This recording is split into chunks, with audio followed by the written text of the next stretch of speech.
جو لوگ جبر کے لائق ہیں اور ترک عمل کر بیٹھے ہیں، ان کو ان کے عقیدے کے نقصان سے آگاہ کرو۔ وہ لوگ جو ناقص اختیار کے قائل ہیں، ان کو صبر آن الماس کی تعلیم دو۔ جو لوگ عالم غیب سے تعلیم رکھتے ہیں، ان کو عالم غیب کی باتیں بتاؤ۔ جو لوگ نور سے معجوب ہیں، ان کو نور عطا کرو۔ لڑنے والوں کے مابین صلح کراؤ، اور اہل حق اگر غلط مباحثوں میں مبتلا ہیں تو ان کو راہ حق کی علامات دکھاؤ۔ ہر ایک کی اس کی خال کی مناسبت سے تربیت کرو۔ حضرت سلمان علیہ السلام کی دعوت ملنے پر ملکہ بلقیس بھی ایمان کے شوق میں مست ہو گئی اور اپنے دل سے ملک اور مملکت کی محبت باہر نکال پھینکی۔ اس سے اپنے تخت شاہی سے جو بہت قیمتی تھا، اس سے محبت اور تعلق باقی رہا۔ اس ملک میں سب لوگ حضرت سلمان علیہ السلام پر ایمان لے آئے، البتہ وہ لوگ جن میں استعداد اور قابلیت نہ تھی وہ محروم رہے۔ میرے اس کلام سے یہ شائبہ نہیں ہونا چاہیے کہ معاذ اللہ کہیں وحی میں یہ صلاحیت نہیں کہ وہ بد فطرت کی فطرت کو بدل سکے، بلکہ وہ بھی اگر متوجہ ہو اور طلب پیدا کرے تو اللہ تعالیٰ عز و جل اس کی بھی مدد کرتا ہے اور اس میں یہ صلاحیت پیدا فرما دیتا ہے۔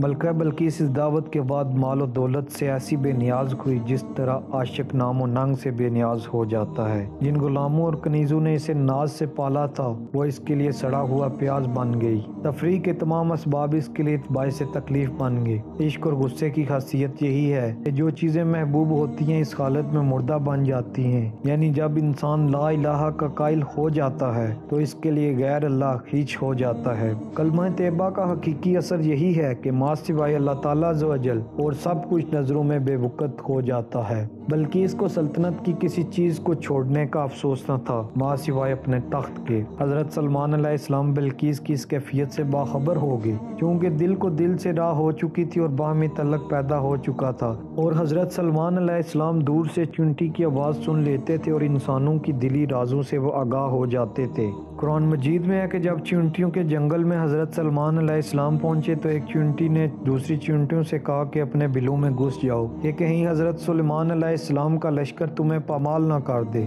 حضرت سلمان علیہ السلام نے جب اس کی بات سنی تو مسکرا دیے۔ اگر میں اس بیان کی تفصیل میں جاؤں کہ بلقیس کو تخت سے کیوں محبت تھی تو میری یہ گفتگو طویل ہو جائے گی، مگر میں پھر بھی مختصراً بیان کرتا ہوں۔ قلم کاتب کا آلہ ہوتا ہے اور وہ اس کے لیے باعث محبت ہوتا ہے۔ ہر کاریگر کا آلہ اس کے لیے مونوس ہوتا ہے۔ محبت کا یہ تقاضا تھا کہ بلقیس اپنے تخت کو ساتھ لے آتی، لیکن چونکہ اس کی لمبائی اور چوڑائی بہت زیادہ تھی تو اس کو منتقل کرنا ممکن نہ تھا۔ اس کو ٹکڑے ٹکڑے کر کے اس وجہ سے نہیں لایا جا سکتا تھا کہ اس پر بہت نازک اور باریک کام ہوا تھا جو کہ خراب ہو جاتا۔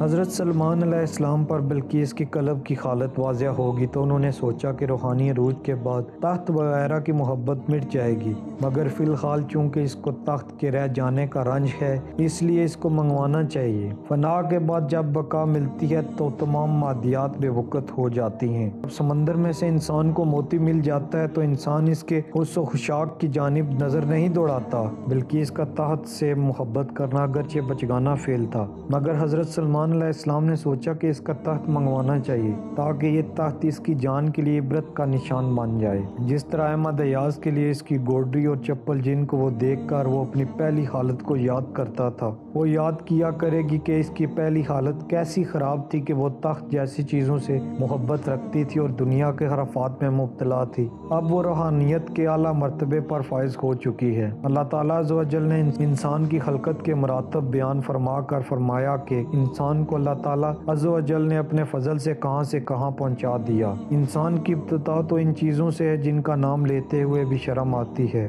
قرآن مجید میں اللہ تعالیٰ عز و جل نے فرمایا کہ انسان کو مٹی سے بنایا گیا اور پھر مضغہ بنایا، اس کے بعد اسے صورت عطا کی گئی۔ انسان زبان حال سے اپنی ابتدائی حالت سے ترقی کا منکر تھا۔ انسان کو اس قدر فضیلت دینا اس انکار کی وجہ سے ہے جو فطرت کر رہی ہے۔ جس چیز کو انسان اپنے موافق سمجھے ہوئے تھا وہی حقیقت جب اس پر آشکار ہوئی تو اسے اس کی مخالفت کرنا پڑی۔ ہماری حیات و استعداد صرف اللہ تعالیٰ عز و جل کی قدرت سے وجود میں آئی ہے۔ انسان ابتدا میں ایک نطفہ تھا اور آج بھی وہ اسی حالت میں ہے کہ حشر و نشر کا انکار کرتا ہے۔ یہ اللہ تعالیٰ عز و جل ہی کی قدرت کا کرشمہ ہے تو پھر اس کا حشر نشر اللہ تعالیٰ عز و جل کی قدرت سے باہر کیسے ہو سکتا ہے؟ جب یہ ثابت ہو چکا ہے کہ یہ جمادیت کی بدولت اس مرتبے مرتبے پر پہنچا کہ اس میں انکار کی صلاحیت پیدا ہو گئی تو اس کے انکار کی یہ صلاحیت اس بات کی دلیل ہے کہ اس کا حشر دوبارہ ہوگا۔ انسان بننے تک کے مختلف مراتب اللہ تعالیٰ عز و جل کی قدرت کا مظہر ہیں، ان کے ہوتے ہوئے بھی حشر کا انکار کب تک اور کیسے ہو سکے گا؟ آب و گل کا مرتبہ انکار تک ترقی کرنا خود حشر کے انکار کی نفی کرتا ہے۔ گھر کے اندر سے خود اپنے اندر نہ ہونے کی خبر دینے کو خبر دینا نہیں سمجھا جاتا۔ اس معاملے میں اور بھی بے شمار دلائل دیے جا سکتے ہیں مگر ان میں بے عقلوں کی لغزش کا خطرہ ہے، اس لیے خاموشی افضل ہے۔ مقصود بیان: مولانا محمد جلال الدین رومی رحمۃ اللہ بیان کرتے ہیں کہ انسان کو چاہیے کہ وہ اپنی تخلیق کی حقیقت کو جانے اور اپنے بنائے جانے کا مقصد جانے۔ انسان کو جس مقصد کے لیے پیدا کیا گیا ہے وہ اس مقصد پر غور کرے اور اس مقصد کو جاننے کی کوشش کرے۔ انسان ظاہر کی بجائے باطن سے محبت کرنا سیکھے اور ان لوگوں کی صحبت اختیار کرے جو اس کے باطن کو سنواریں۔ حضرت ابراہیم بن ادہم رحمۃ اللہ بادشاہ تھے مگر جب حقیقت ان پر آشکار ہوئی تو تخت و تاج چھوڑ کر جنگلوں میں چلے گئے اور پھر نہ بغیر روزگار اولیاء اللہ رحمۃ اللہ علیہ میں شمار ہوئے۔ حضرت سلمان علیہ السلام سے بلقیس کو محبت ہوئی مگر اس کے دل میں تخت کی محبت بھی تھی اور ایک دل میں دو کی محبت کا ہونا محبت کی دلیل نہیں۔